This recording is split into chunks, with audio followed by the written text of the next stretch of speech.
Taiwan pamer latihan perang siap hadapi Cina.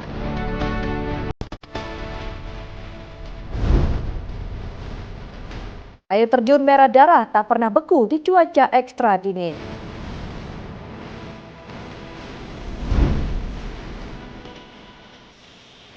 Jejak Islam di Denmark, salah satu komunitas muslim paling dinamis di Skandinavia.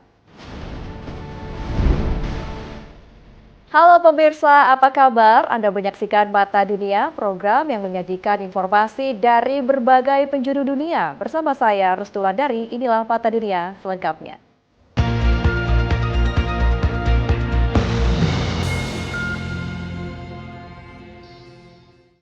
Kita langsung saja ke berita pertama pemirsa. Presiden Amerika Serikat Donald Trump mengancam akan mengambil Greenland. Tak tinggal diam, warga Denmark serang balik dengan ancaman akan mengambil California. Sebuah aksi dari Denmark mendadak viral usai ratusan ribu orang menandatangani petisi bernada sindiran terhadap Amerika Serikat. Petisi mengusulkan agar Denmark membeli negara bagian California sebagai respon atas wacana Presiden Amerika Serikat Donald Trump ingin mengambil alih Greenland. Aksi ini dikemas dengan bumbu humor politik. Publik Eropa menegaskan tak tinggal diam melihat isu tersebut. Isi petisi memaparkan berbagai alasan mengapa Denmark disebut-sebut membutuhkan California dengan logika menyindir argumen Trump soal Greenland. Dilaporkan di Independent, isi petisi Denmark membutuhkan California dengan alasan kepentingan nasional, mempromosikan warisan, menjadikan California akan menjadi New Denmark. Masih dengan nada menyindir harga pembelian, California ditaksir hanya $1 triliun Amerika Serikat atau setara dengan 16.681 triliun rupiah. Dalam narasi humor, petisi menjanjikan hadiah fiktif seperti surat dari keluarga kerajaan Denmark, kiriman alpukat California seumur hidup, hingga pantai pribadi di Malibu. Candaan politik ini muncul di tengah pernyataan berujung Trump yang menyebut Greenland penting bagi keamanan nasional Amerika Serikat dan mengklaim ada peningkatan aktivitas Rusia dan China di kawasan Arktik sehingga wilayah tersebut dinilai strategis. Pemerintah Denmark menegaskan komitmen mempertahankan Greenland dengan dukungan dari Inggris, Uni Eropa, dan Kanada. Pemerintah Greenland menyatakan sikap tegas memilih Denmark daripada Amerika Serikat. Sebelumnya, Trump meningkatkan upaya mengakuisisi Greenland, mengancam 8 negara Eropa dengan tarif hingga 25% sampai pembelian wilayah Denmark tersebut tercapai. Belakangan, ancaman tersebut dicabut. Dari Amerika kita ke Taiwan, pemirsa. Militer Taiwan menggelar latihan militer dengan skenario menangkis serangan Cina dari laut. Latihan ini memadukan penggunaan rudal darat, drone, dan kapal patroli cepat bersenjata. Militer Taiwan menggelar latihan militer guna menangkis serangan China dari laut pada Kamis 29 Januari 2026. Latihan memadukan penggunaan rudal darat, drone, dan kapal patroli cepat bersenjata. Latihan digelar di sebuah pantai menjadi bagian dari pangkalan Angkatan Laut Zuoying di kota Kaohsiung, Taiwan Selatan. Dilaporkan Reuters, latihan ini pertama kali dilakukan di hadapan media sejak China mengadakan latihan perang di sekitar pulau itu pada akhir Desember 2025. Dalam simulasi, militer Taiwan merencanakan situasi ketika sebuah kapal tak dikenal terdeteksi mundar-mandir di lepas pantai. Kemudian drone mengintai dikerahkan menyelidik. Jika hasil penyelidikan mengonfirmasi ada ancaman, drone serang Taiwan dan kapal patroli cepat bersenjata rudal dikerahkan. Sedangkan penembak jitu membantu melumpuhkan pasukan musuh yang mencoba mendekat ke daratan. Rudal buatan dalam negeri Xiongfeng juga disiapkan guna menyerang dari peluncur bergerak, disamarkan di sepanjang pantai. Taiwan rutin menggelar latihan militer menjelang libur tahun baru Imlek. Latihan menjadi sorotan karena digelar usai meningkat tekanan militer dari China. Sebelumnya, militer Taiwan memamerkan sistem roket HIMARS buatan Amerika Serikat yang akan digunakan untuk menyerang kepulauan Penghu di Selat Taiwan jika wilayah tersebut lebih dulu direbut pasukan Cina dan dijadikan basis serangan. China memandang Taiwan secara demokratis sebagai bagian dari wilayahnya dan tidak pernah mengesampingkan penggunaan kekuatan untuk menguasai pulau tersebut. Pemerintah Taiwan menegaskan masa depan pulau hanya bisa ditentukan rakyatnya. Secara geografis, upaya invasi China ke Taiwan dinilai sangat sulit karena militer Cina harus menyeberangi selatan Taiwan terlebih dahulu dan hanya memiliki sedikit pantai yang cocok untuk pendaratan pasukan. Beralih ke Singapura, pemirsa, kecelakaan lalu lintas terjadi di kawasan Premium Orchard Road, Singapura. Insiden ini melibatkan sebuah mobil penumpang dan truk yang mengakibatkan belasan orang mendapat perawatan medis di rumah sakit. Sejumlah korban lain mengalami luka ringan.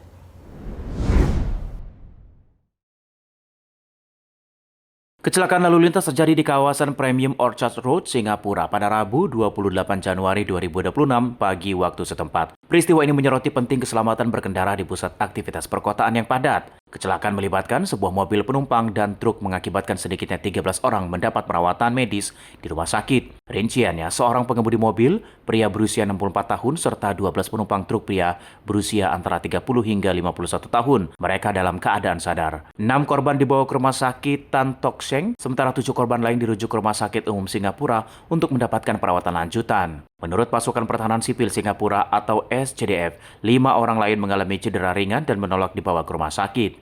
Insiden ini terjadi di persimpangan Orchard Road dan Orchard Link. Saat itu aktivitas pagi mulai meningkat. Peristiwa ini tidak ada laporan korban jiwa. Dilaporkan dari Channel News Asia, Kepolisian Singapura atau Singapore Police Force menerangkan laporan kecelakaan diterima tak lama setelah kejadian dan petugas segera diterjunkan ke lokasi untuk mengamankan area serta memberikan bantuan awal kepada para korban. Kepolisian Singapura menyelidiki penyebab pasti kecelakaan. Faktor-faktor seperti kondisi jalan, situasi lalu lintas pagi hari, serta kemungkinan kelalaian pengemudi tengah didalami lebih lanjut. Kecelakaan ini menambah daftar kecelakaan lalu lintas di kawasan Orchard Road dikenal sebagai pusat perbelanjaan dan destinasi wisata utama Singapura. Masih mengenai kecelakaan pemirsa, kali ini terjadi di Rumania menelan korban tewas. Sebanyak 7 supporter warga Yunani meregang nyawa dalam kecelakaan lalu lintas di Luogoc, Rumania. Minibus yang mereka tumpangi dalam perjalanan menuju Prancis. Insiden ini menimbulkan duka di komunitas sepak bola PAOK. Tragedi mengguncang komunitas pendukung sepak bola PAOK Thessaloniki ketika sebuah minibus mengangkut 10 orang terlibat kecelakaan lalu lintas parah di Jalan Raya I-70 dekat Lugojel, wilayah barat Rumania pada Selasa siang 27 Januari 2026 waktu setempat. Penyebab kecelakaan ini diduga pengemudi minibus mencoba menyalip sebuah kendaraan masuk ke lajur lawan dan terhempas menabrak truk. Akibatnya 7 penumpang, seluruhnya warga Yunani dan pendukung PAOK dinyatakan tewas. 1 dari mereka adalah pengemudi. 3 lain mengalami luka serius dibawa ke rumah sakit setempat dengan kondisi stabil menurut petugas medis setempat. Tim tanggap darurat Rumania segera diterjunkan setelah menerima panggilan darurat. Proses evakuasi terkendala cuaca buruk menghambat operasi helikopter dan ambulans. Kedutaan Besar Yunani di Rumania memastikan seluruh korban tewas dalam insiden tersebut merupakan supporter PAOK yang berasal dari Thessaloniki dan sekitarnya. Sementara 3 penumpang lain mengalami luka-luka. Perdana Menteri Yunani Kyriakos Mitsotakis menyampaikan bela sungkawa dan memastikan pemerintah Yunani berkoordinasi dengan otoritas setempat serta perwakilan diplomatik memberikan dukungan maksimal kepada para korban dan keluarga mereka. Duta Besar Yunani untuk Rumania menjenguk korban dirawat dan menegaskan koordinasi pengurusan repatriasi jenazah dengan otoritas setempat. Keluarga korban diberitahu tentang identifikasi awal para korban. Pemirsa, tetaplah bersama kami di Mata Dunia karena usai jeda kami akan mengajak Anda melihat keunikan air terjun merah darah. Mata Dunia segera kembali.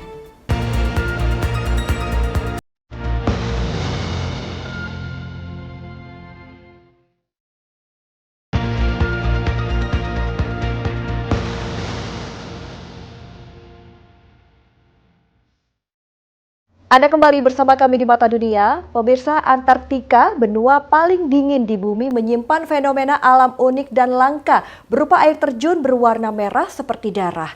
Air ini tak pernah beku di tengah cuaca ekstrim dingin. Ilmuwan mengungkap rahasia di balik warna misterius dari air terjun ini.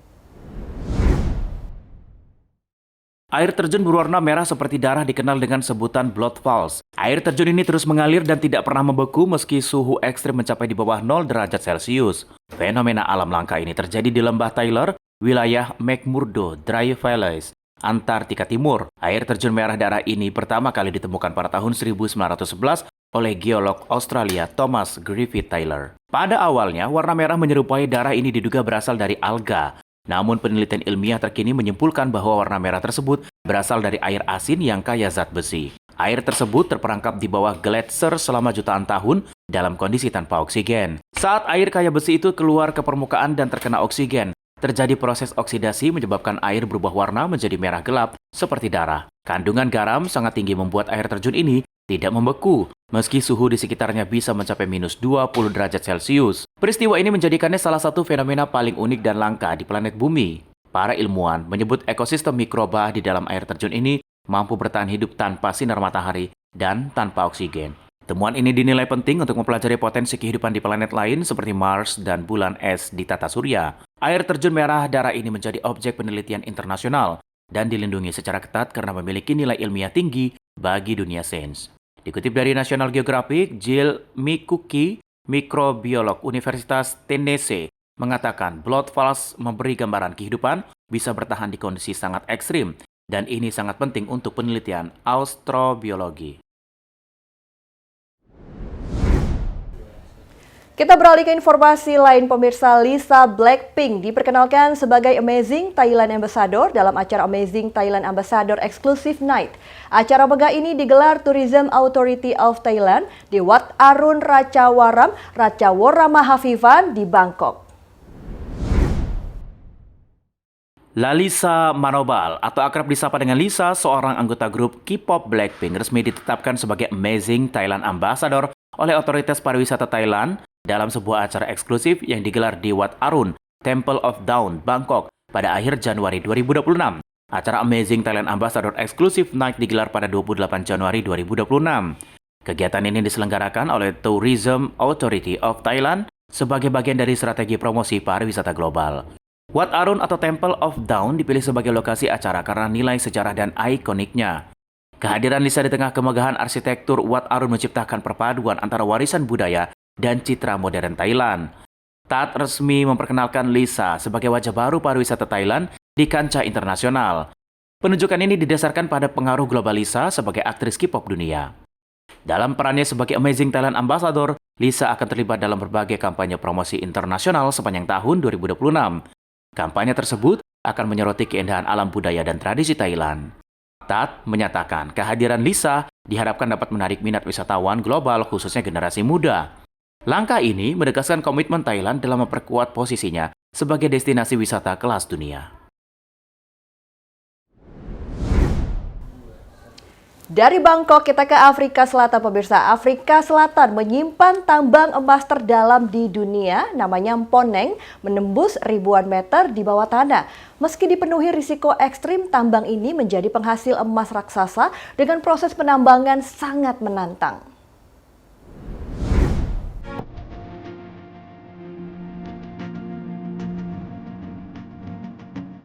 Sulit dibayangkan seberapa dalamnya tempat ini. Di Afrika Selatan, tambang emas Mponeng menembus lebih dari 4 km di bawah permukaan, menjadikan tambang terdalam di dunia. Untuk mencapainya, para penambang harus menempuh perjalanan hingga 3 jam dengan lift khusus, menuju titik di mana mereka benar-benar menantang batas kemampuan manusia. Kedalaman itu, suhu batuan bisa melonjak mencapai 150 derajat Celcius, sehingga sistem pendingin raksasa harus dikerahkan agar pekerja tetap bisa bertahan. Sejak mulai beroperasi pada 1986, Mponeng terus menggarap Ventersdorp Contact Reef dengan metode brace mining, teknik penambangan di mana pekerja menggali batuan secara mendatar ke depan, bukan ke bawah, menyusuri ore body di kedalaman lebih dari 3.000 meter. Metode ini dipakai di Mponeng karena cocok untuk lapisan emas yang tipis, tetapi sangat dalam dan sempit. Meski risikonya tak main-main, Mponeng mampu menghasilkan lebih dari 8.000 kg emas setiap tahun. Untuk mencapai angka itu, lebih dari 5,4 juta ton batuan harus dihancurkan sebelum diolah dengan teknologi carbon in pulp. Mponeng menjadi simbol seberapa jauh manusia berani masuk ke perut bumi demi kilauan emas.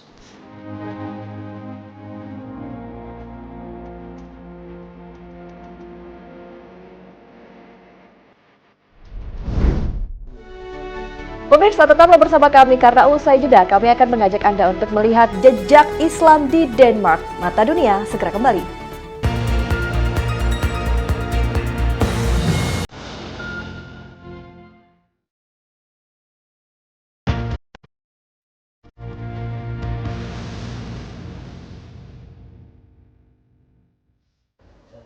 Anda kembali menyaksikan Mata Dunia. Pemirsa, Denmark, negeri di utara Eropa, dikenal dengan kebersihan, kemakmuran, dan sistem sosial yang maju. Namun di balik gemerlap kota dan kisah dongengnya, Denmark menjadi rumah bagi salah satu komunitas muslim paling dinamis di Skandinavia. Lalu bagaimana sejarah dan kehidupan Islam berkembang di negeri Viking ini? Berikut tayangannya untuk Anda.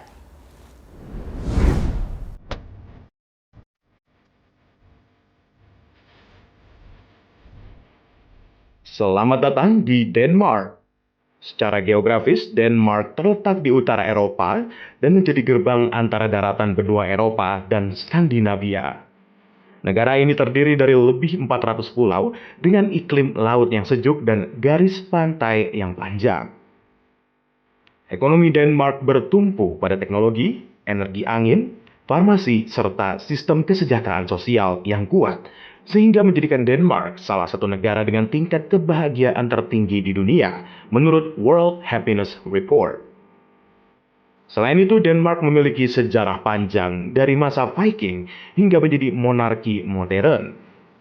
Budayanya dikenal lewat seni, sastra, dan filosofi.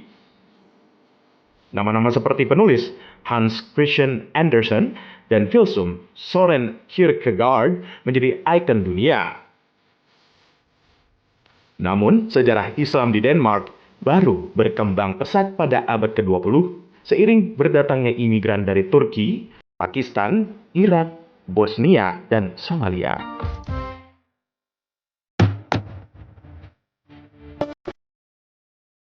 Ibu kota Copenhagen menjadi pusat dari kehidupan sosial dan budaya Islam di Denmark.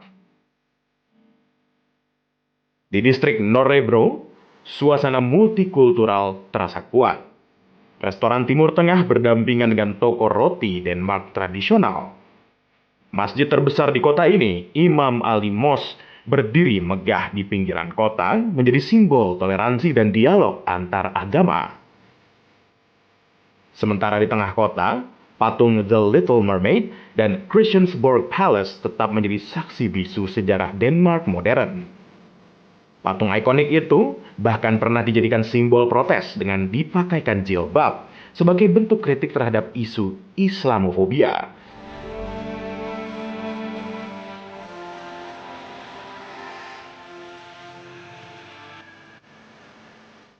Jauh di Laut Baltik, terdapat Pulau Bornholm yang menyimpan kisah unik. Meski komunitas Muslim di sini kecil, pada tahun 2015 sekelompok pengungsi Muslim mendirikan proyek Bornholms Mosque, merupakan masjid pertama di pulau itu. Bornholm pernah menjadi sorotan dunia pada tahun 2025 ketika pengadilan setempat menggelar sidang kasus pembakaran Al-Quran, menandai perdebatan luas tentang kebebasan berekspresi dan penghormatan terhadap agama di Denmark. Selain itu, salah satu ikon terkenal di pulau ini adalah Oosterlars Round Church atau Gereja Oosterlars, merupakan gereja bundar berdinding putih yang dibangun sekitar tahun 1150. Dengan bentuk melingkar dan dinding tebal, gereja ini berfungsi ganda sebagai tempat ibadah sekaligus benteng pertahanan saat masa perang.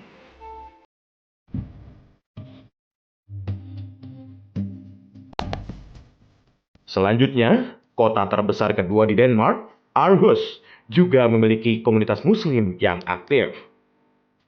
Menurut penelitian Universitas Aarhus tahun 2023, ribuan Muslim menetap di kota ini dan berperan dalam kehidupan sosial, pendidikan, hingga budaya. Masjid seperti Selimiye Mosque dan Islamic Culture Center menjadi pusat kegiatan umat sekaligus ruang dialog antar budaya. Di sisi lain, Aros Art Museum merupakan salah satu museum seni terbesar di Skandinavia, berdiri tak jauh dari pusat komunitas Muslim. Seni, agama, dan keberagaman hidup berdampingan dalam harmoni yang menjadi ciri khas.